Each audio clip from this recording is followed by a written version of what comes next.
Social media के कारण आरोप लगाए जा रहे हैं वो सब निराधार है, ये गलत है। हमारे मकान के बारे में जो दिखाया जा रहा है वो भी गलत है। मेरे पास इतना पैसा कहाँ से आया इसके बारे में बता रहा हूँ। मैं संगठन का कार्य करते समय साइड से अपना ऑटो का कार्य भी करता था। ऑटो से 2 पैसा हमको प्राप्त होते थे। संगठन में जो हम कार्य करते थे उसको हमको मानधन मिलता था। ऑटो से जो हमको इनकम होती थी वो सब पैसा मैं इकट्ठा करके 2008 में हमने ये जमीन खरीदा।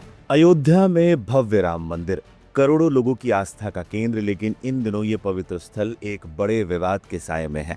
आरोप है राम मंदिर में चढ़ावे की चोरी और दान राशि में भारी गड़बड़ी का।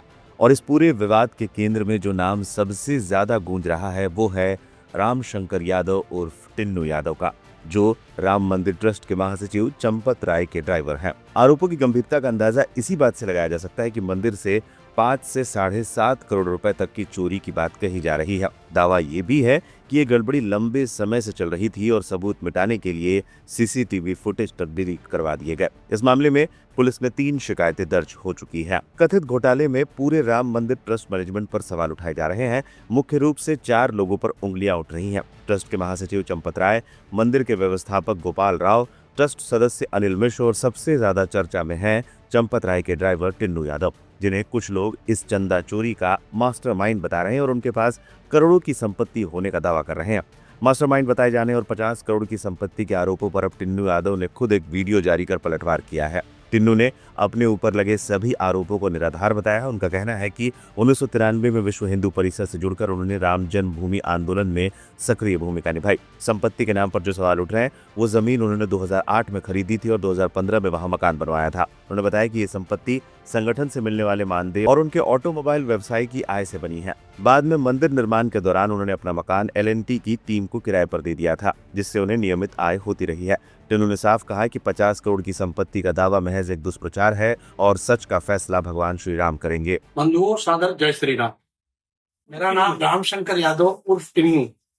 मैं अयोध्या स्वर्गद्वार मोहल्ले में जन्म हुआ। हमारा जन्म तिथि हमारी है 51 वर्ष और मैं 1988 में OTC किया। 93 में विश्व हिंदू परिषद से जुड़ा, राम जन्मभूमि न्यास से इसी में कार्य करते रहे। 2019 में जब निर्णय आया जन्मभूमि का, उसके बाद हमें यहाँ जनकार सेवकपुरम से मंदिर परिसर में लगा दिए सेवा कार्य में, वहाँ कार्य करते रहे। जो हमारे ऊपर सोशल मीडिया के कारण आरोप लगाए जा रहे हैं वो सब निराधार है, ये गलत है। हमारे मकान के बारे में जो दिखाया जा रहा है वो भी गलत है।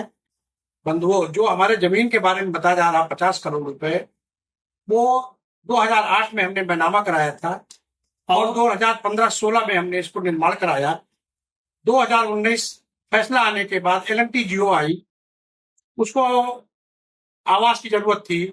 हमारा आवास खाली था, मैंने उनको रेंट पे दे दिया और वो रेंट पे रहा उनके साथ LNT जियो। बंधुओं, मैं यह विषय आपके सामने रखना चाहता हूँ।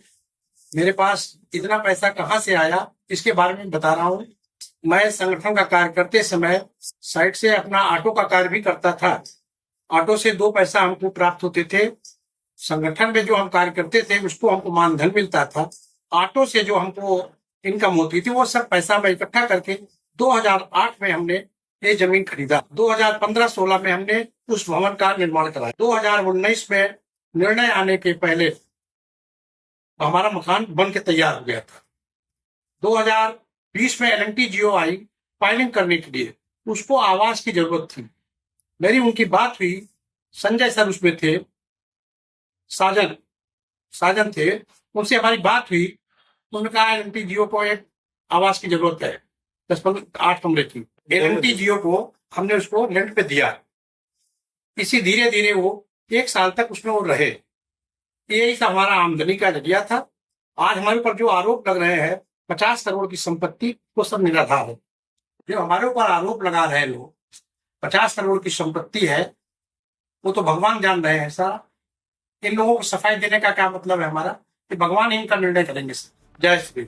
आरोपों की आज परिवार तक पहुंची तो टिन्नू की पत्नी पूनम यादव भी मीडिया के सामने आई। उन्होंने इसे अपनी पति की छवि खराब करने की एक गहरी साजिश करार दिया। पूनम यादव का कहना है कि उनके पति ने 32 सालों तक निस्वार्थ सेवा की, 50 कमरे के मकान, लग्जरी गाड़ियां और हॉस्टल की बातें पूरी तरह से झूठी हैं। उन्होंने सवाल पूछा कि अगर किसी के पास 50 करोड़ की संपत्ति हो तो क्या वो सुबह से लेकर रात 11 बजे तक इतनी मेहनत करेगा। उन्होंने याद दिलाया कि मंदिर निर्माण के दौरान टिन्नू खुद मजदूरों को खाना बनवाकर खिलाते थे और उन्होंने हर मौसम में कड़ा संघर्ष किया है। पूनम यादव ने SIT गठन पर भरोसा जताते हुए निष्पक्ष जांच की मांग की है। उनका कहना है कि जांच करनी जरूरी है, जांच करनी है करिए, हम हर जांच के लिए तैयार हैं, लेकिन बाकी लोगों की भी जांच होनी चाहिए। आप टिन्नू जी की पत्नी हैं? जी।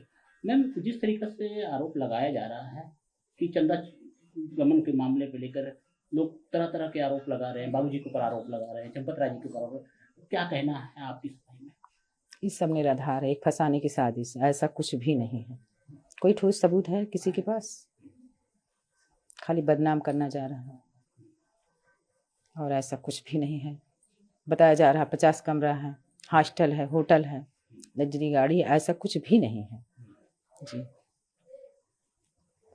तो इस तरीके से बयान लोग कर रहे हैं कि यहाँ पर ये सामान हुआ, ये बरामद हुआ, लोग यहाँ तक के कह रहे हैं घर से सोना लेके निकले। जी ऐसा कुछ भी नहीं। गया होता तो मैं तो चिल्लाती रोती ना कि मेरा चला गया, ले गए। ऐसा कुछ नहीं, कोई भी नहीं आया है जी। क्या मानती हैं इस तरीके से जो एक इनको बदनाम करने की साजिश है, इनको फंसाया जा रहा है, इनकी छवि को गंदा किया जा रहा है। 15 दिन से हम लोग कितने तनाव में हैं, मानसिक तनाव दिया जा रहा है, यही सारी चीजें हैं।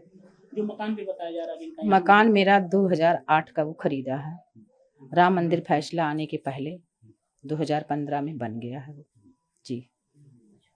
और जो मेरे पास है वो सब पारदर्शी है, कोई घोटाला कोई कुछ मैंने नहीं किया है जी। जो टीमें आई है गठित हुई है, सरकार ने, उत्तर प्रदेश सरकार, मुख्यमंत्री जी SIT का भी गठन कर दिया जी। क्या उम्मीद रखती हैं? उम्मीद ही रखते हैं जो सच्चाई है, जो इनकी 32 साल की सेवा, बदनामी का दाग लगा है, इसको पाक साफ किया जाए। जैसे गंदी खबरें फैलाया गया है वैसे अच्छी खबरें डाली जाए कि ये सारी चीज़ें गलत है। किसी के दबाव में आके, किसी के कहने में आके ऐसा नहीं करना चाहिए। पहले हमें सच्चाई जांच करना चाहिए, व्यक्ति की क्या है क्या नहीं है। झूठ रूठ का आरोप लगा के मानसिक तनाव बर्बाद करना, किसी को परेशान करना, ये सब क्या है? केवल बदनाम करना। जो व्यक्ति इतना लंबे समय से सेवा कर रहा है, आज तक सेवा ही कर रहा है, वो अब आपको आ रहा कि बेईमान है, चोर है। इसके पास बता रहे हैं 50 करोड़ की संपत्ति है, तो व्यक्ति सुबह जाएगा, रात को 11 बजे आएगा, उसको क्या जरूरत है इतना परिश्रम करने को? कोरोना काल में ये हुआ, मंदिर निर्माण बहुत जल्दी पूरा करना है। इन्होंने रात दिन घर भी नहीं आए, रात दिन एक करके मजदूरों वहाँ रहते थे, भोजन स्वयं बनवा के खिलवाते थे। ठंडी गर्मी बरसात हमेशा इन्होंने संघर्ष ही किया है।